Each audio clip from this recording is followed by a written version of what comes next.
ನಮಸ್ಕಾರ ಸ್ನೇಹಿತರೆ, ನಾನು ನಿಮ್ಮ ಫಾರ್ಮಸಿಸ್ಟ್ ಮಾಮ್. ಲೋಕದಲ್ಲಿ ಅಮ್ಮ ಎಂಬ ಎರಡಕ್ಷರಕ್ಕೆ ಜನ್ಮ ನೀಡುವ ಶಕ್ತಿ ಇದೆ.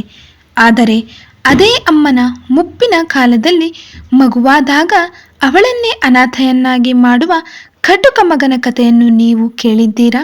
ನಾವು ಔಷಧಿಗಳಿಂದ ರೋಗಗಳನ್ನು ಗುಣಪಡಿಸಬಹುದು, ಆದರೆ ಮನುಷ್ಯನ ಮನಸ್ಸಿಗೆ ಹಿಡಿದಿರುವ ಇಂತಹ ಕ್ರೂರತನಕ್ಕೆ ಮದ್ದಿದೆಯೇ?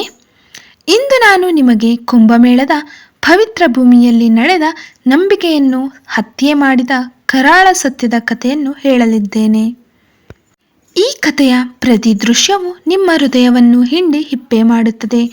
ಈ ಜೀವನ ಪಾಠವನ್ನು ತಿಳಿಯಲು ವಿಡಿಯೋವನ್ನು ಕೊನೆಯವರೆಗೂ ನೋಡಿ ಮತ್ತು ಇಷ್ಟವಾದರೆ ಲೈಕ್ ಮಾಡಿ ಸಬ್ಸ್ಕ್ರೈಬ್ ಮಾಡಿಕೊಳ್ಳಿ.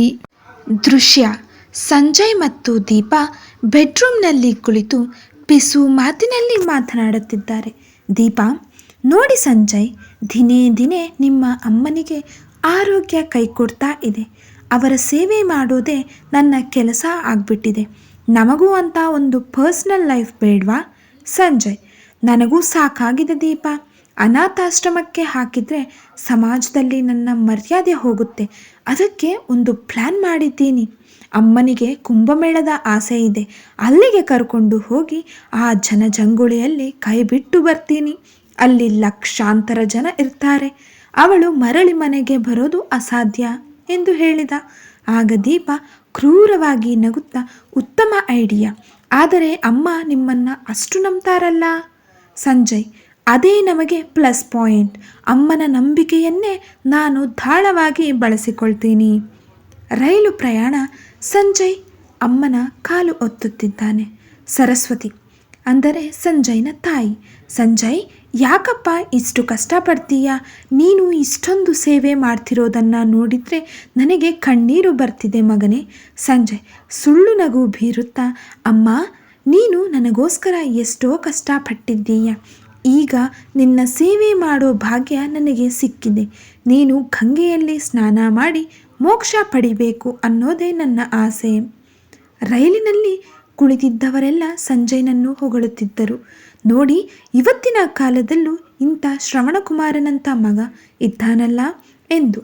ಆದರೆ ಸಂಜಯ್ ತನ್ನ ತಾಯಿಯನ್ನು ಅನಾಥೆಯನ್ನಾಗಿ ಮಾಡಲು ಸೆಕೆಂಡುಗಳನ್ನು ಎಣಿಸುತ್ತಿದ್ದ. ಗಂಗಾ ನದಿ ತೀರ, ಅಬ್ಬರದ ಶಂಖನಾದ, ಮಂತ್ರಘೋಷಗಳು. ಸರಸ್ವತಿ ಅಮ್ಮ ನಡುಗುತ್ತಾ ಗಂಗೆಯಲ್ಲಿ ಮುಳುಗು ಹಾಕುತ್ತಾರೆ. ಗಂಗೆಯಮ್ಮ, ನನ್ನ ಮಗ ಸದಾ ಸುಖವಾಗಿರಲಿ, ಅವನ ಆಯುಷ್ಯ ಹೆಚ್ಚಾಗಲಿ, ಅವನಿಗೆ ಯಾವುದೇ ಕೊರತೆ ಬಾರದಂತೆ ನೋಡ್ಕೋ ತಾಯಿ ಎಂದು ಕಣ್ಣು ಮುಚ್ಚಿ ಬೇಡಿಕೊಳ್ಳುತ್ತಾರೆ. ತಾಯಿ ತನ್ನ ಮಗನಿಗೆ ದೈವವನ್ನು ಪ್ರಾರ್ಥಿಸುತ್ತಿದ್ದರೆ ಸಂಜಯ್ ಘಾಟ್ ಮೇಲೆ ನಿಂತು ಅವಳನ್ನು ಯಾವ ಗಲ್ಲಿಗೆ ಕರೆದುಕೊಂಡು ಹೋಗಿ ಬಿಡಲಿ ಎಂದು ರಸ್ತೆಯನ್ನು ಗುರುತು ಹಾಕುತ್ತಿದ್ದ. ಸ್ನಾನ ಮುಗಿಸಿ ಟೆಂಟ್ಗೆ ಬಂದ ಮೇಲೆ ಸಂಜಯ್ ಅಮ್ಮನಿಗೆ ಹಾಲು ತಂದು ಕೊಡುತ್ತಾನೆ. ಅದರಲ್ಲಿ ನಿದ್ರೆ ಮಾತ್ರೆ ಬೆರೆಸಿರುತ್ತಾನೆ.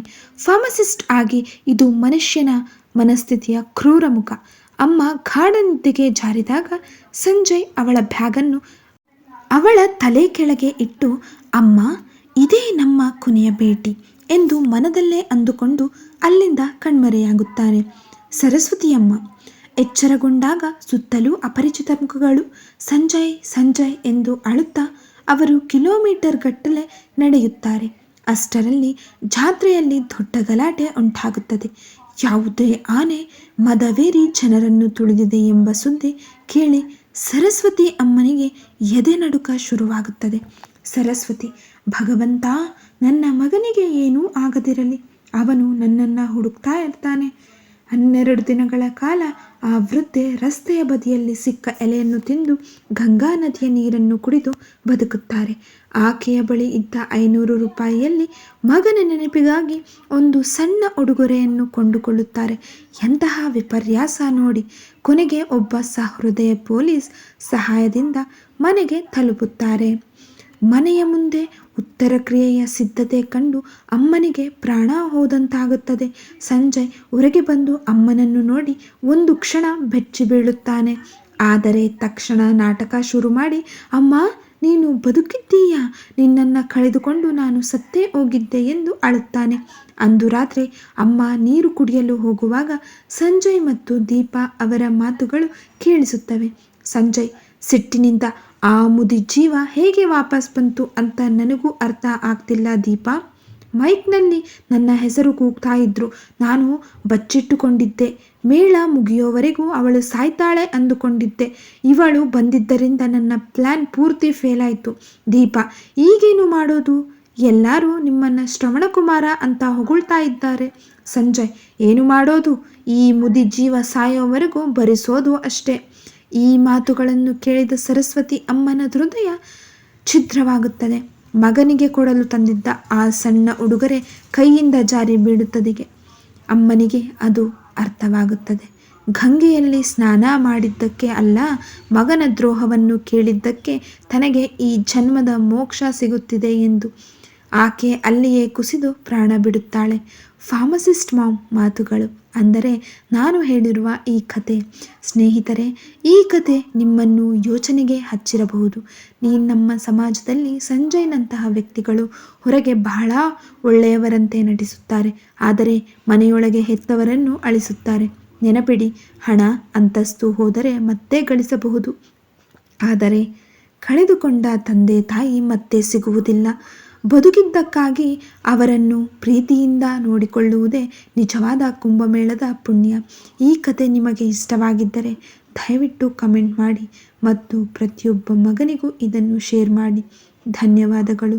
ನಾನು ನಿಮ್ಮ ಫಾರ್ಮಸಿಸ್ಟ್ ಮಾಮ್.